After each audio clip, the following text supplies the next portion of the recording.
Hello, welcome! Itong Mega Lotto 645 results. Last April 16, 2025. Tingnan natin ang results. With tips.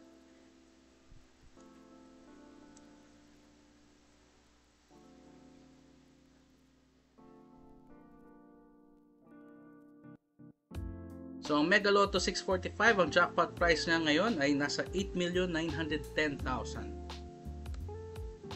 Ito ang mga results. 5, 1, 28, 29, 44, at 42. At may number analytics tayo para pakita ang ball occurrence, frequency, at ranking.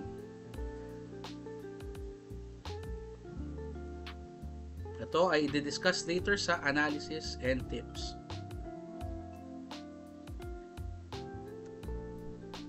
So, tingnan nga natin kung ano ba ibig sabihin itong mga ball occurrences na to. So, para tingnan yun, tingnan muna natin ang top 10 occurring balls ng 645 National Lottery.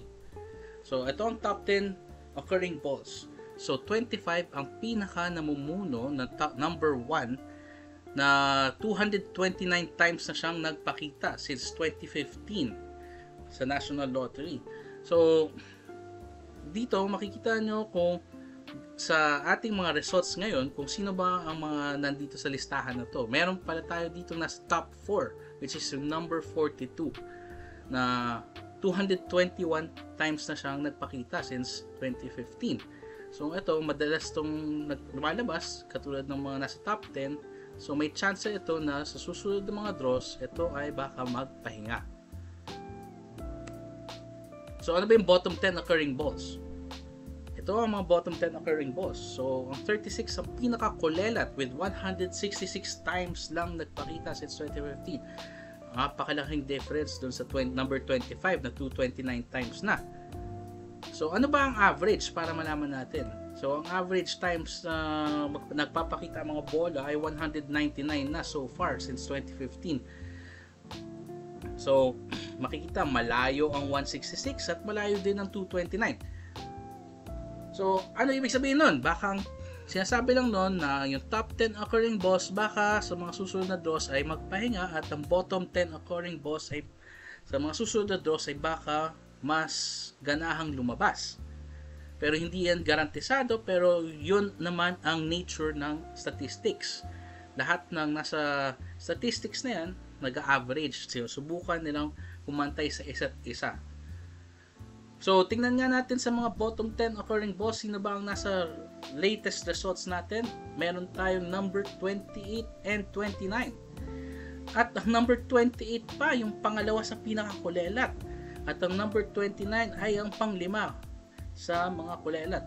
So ito, since mahina din ang labas nila sa 645 Mega Lotto ngayon, baka ito naman ay mga hahabol sa mga susunod na draws.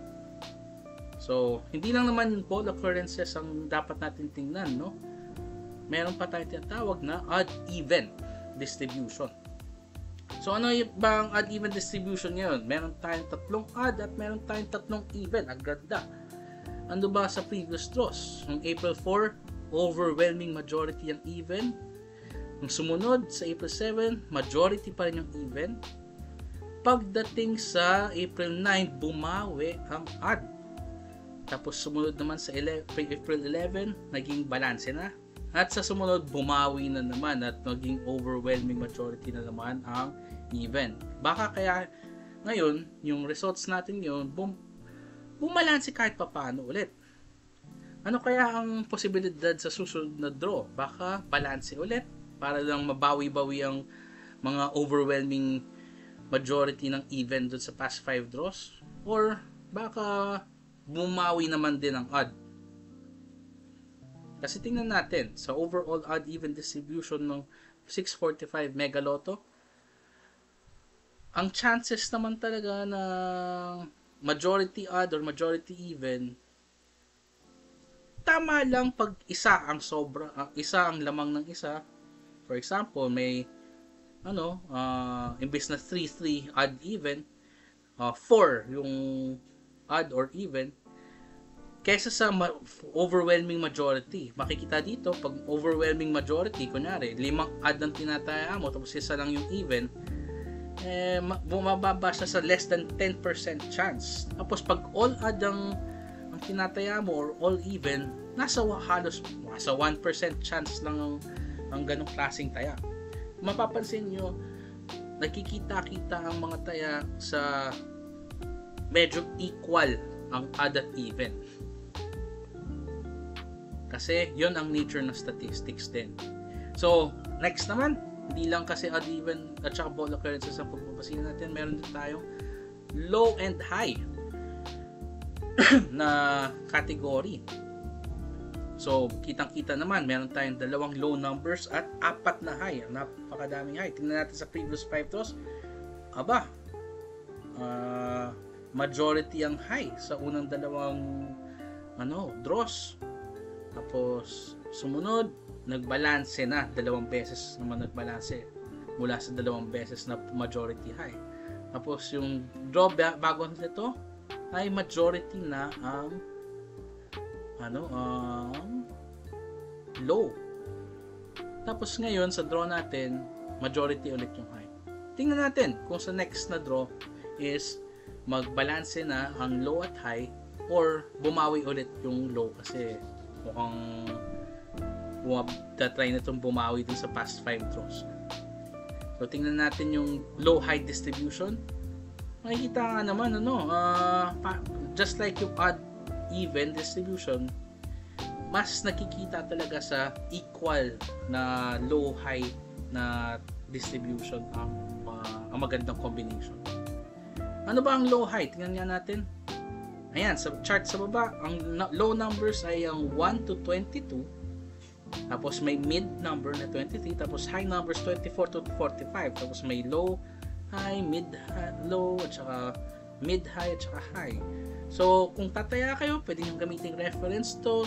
Tingnan nyo kung mukhang masyado tayong may bias sa high or may bias sa low or masyado na concentrate sa gitna, sa mid, low at high.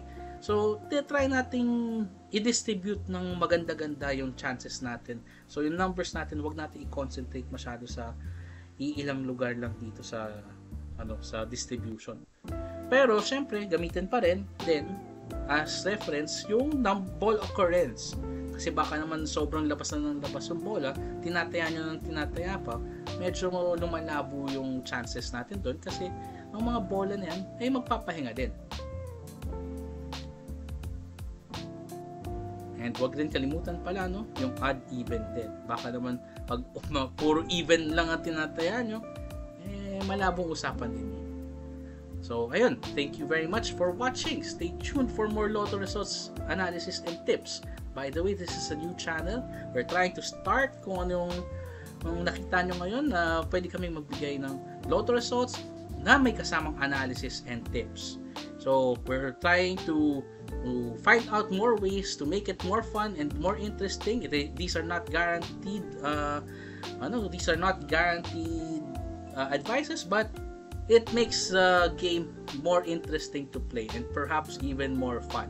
So please like and subscribe to support what we're doing so we can give you more tips and more analysis, even para sa ibang pang mga lotto na draws like Super Lotto, Grand Lotto, Ultra Lotto, at saka yung Normal Lotto. So again, thank you for watching. Click like and subscribe.